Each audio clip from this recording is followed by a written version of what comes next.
네, 오늘 증시 마감 시황 정리해 보겠습니다. 증권팀 김종학 기자 나와 있습니다. 네, 코스피 지수가 사흘째 떨어지면서 1940선까지 밀렸는데 오늘 특히 많이 떨어진 것 같아요. 자세한 시황 전해주시죠. 네, 외국인들의 매도 공세에 코스피가 연일 맥을 추지 못하고 있습니다. 코스피는 어제보다 17.79포인트, 0.91% 내린 1946.69에 장을 마쳤습니다. 애플의 실적 부진으로 IT주에 대한 부정적 전망이 나온 데다 환율 하락으로 현대, 기아차 등 국내 주요 기업 실적이 악화되면서 투자 심리가 크게 위축됐습니다. 코스피는 오후 들어 외국인 매도 물량이 쏟아져 한때 1930선까지 밀렸지만 장막판 기관이 순매수로 돌아서면서 가까스로 1940선을 회복했습니다. 외국인은 오늘 5,164억 원 순매도를 기록했는데요. 이달 들어서 내답한 1조 2천억 원 가운데 절반을 오늘 하루 시장에 내놓은 것입니다. 기관은 증권과 투신권을 중심으로 1,528억 원어치 주식을 사들였고 개인 투자자도 저가 매수세가 유입되며 3,500억 원 순매수로 거래를 마쳤습니다. 프로그램 매매 역시 기관의 비차익 매수로 인해 311억 원 매수 우위로 거래를 마쳤습니다.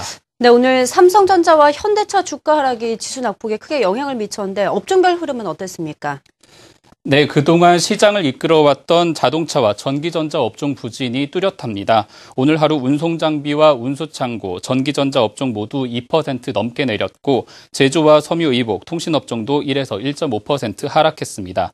대장주 삼성전자는 사상 최대 매출을 기록했다는 발표에도 2.4% 급락해 140만 원 초반까지 밀렸습니다. 현대차는 4분기 실적 부진 여파로 이틀째 3% 넘게 주가가 빠졌고 기아차는 4.8% 하락해 시가총액 8위로 주저앉았습니다.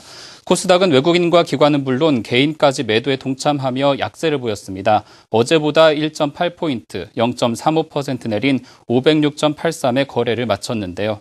시총 상위 종목은 셀트리온이 0.9% 내렸고 파라다이스와 서울반도체, CJ E&M, GSO 홈쇼핑 등은 1에서 5%가량 크게 올랐습니다. 오는 3월이면 개정상법이 적용된 주요 기업들의 정기 주주총회가 열립니다. 최근에는 기관을 비롯해 소액주주들의 참여가 높아지면서 우려되는 부분도 많을 텐데요.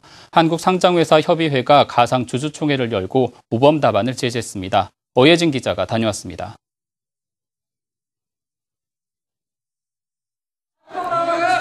서로 발언권을 얻기 위한 주주들의 고성이 오갑니다.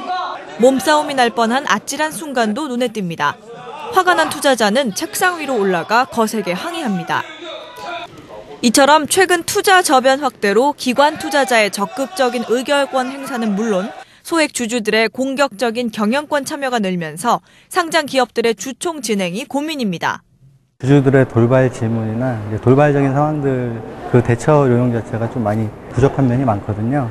개정 사항 같은 경우는 작년에 이미 정관이나 이쪽에서는 좀 많이 반영이 되는 상태고요. 올해 같은 경우는 이제 추가적인 그 진행 절차나 아니면 상법상에서 적용하는 절차 그 부분들을 좀 많이 고려하고 있습니다.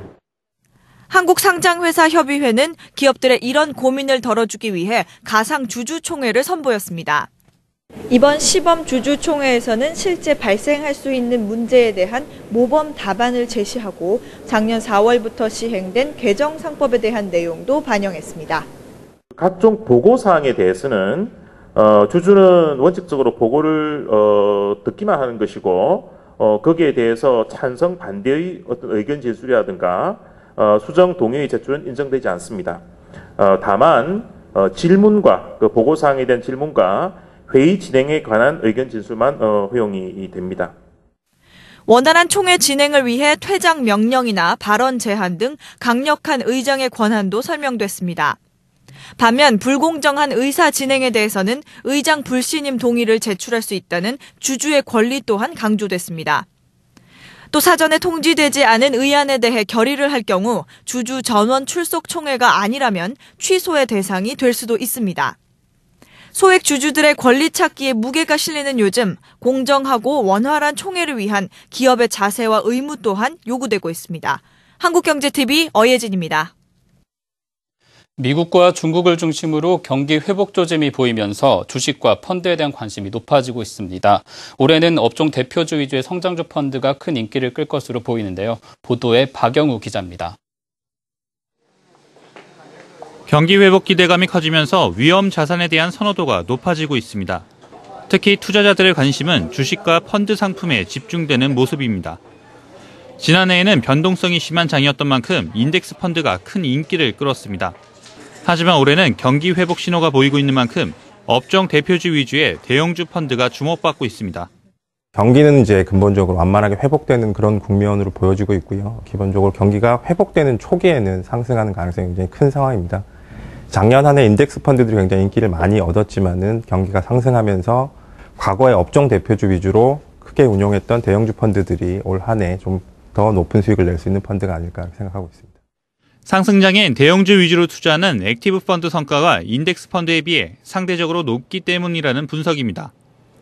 전문가들은 펀드 상품 가운데 과거 성과가 검증된 대표 펀드 위주로 투자할 것을 조언했습니다.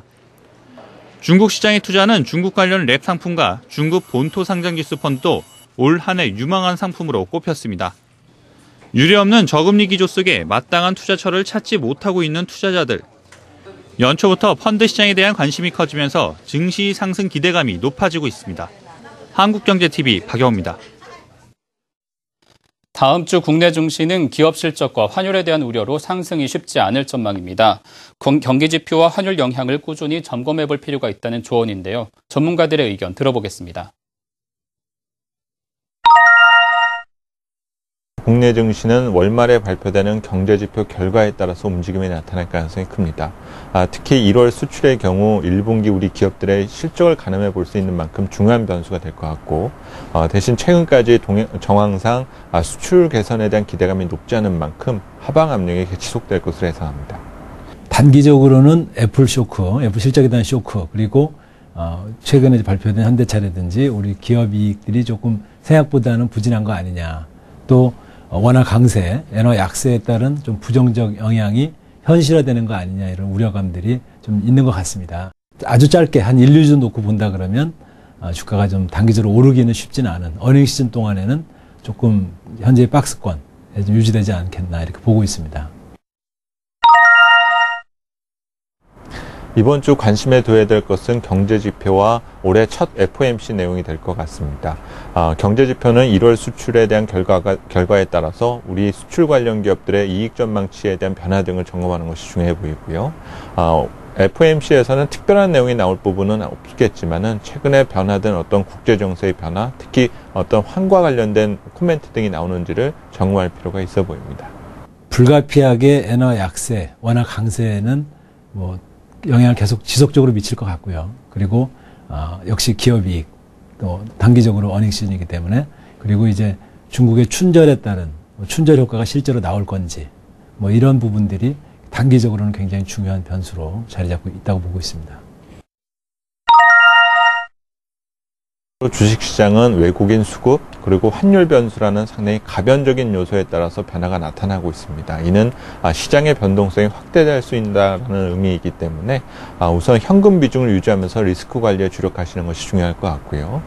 전반적인 어떤 매크로 개선에 대한 기대감 등을 감안하면 경기 민감주에 대한 타이밍을 조율하는 작업이 필요해 보입니다. 지수의 낙폭이 확대될 때 경기 민감주로 해당되는 소재, 산업재 관련 산업 등에 대한 관심이 필요해 보입니다. 기업 이익을 좌우하는 것은 물량과 단가, 그래서 결국 제품 가격이 중요하다고 보는데요.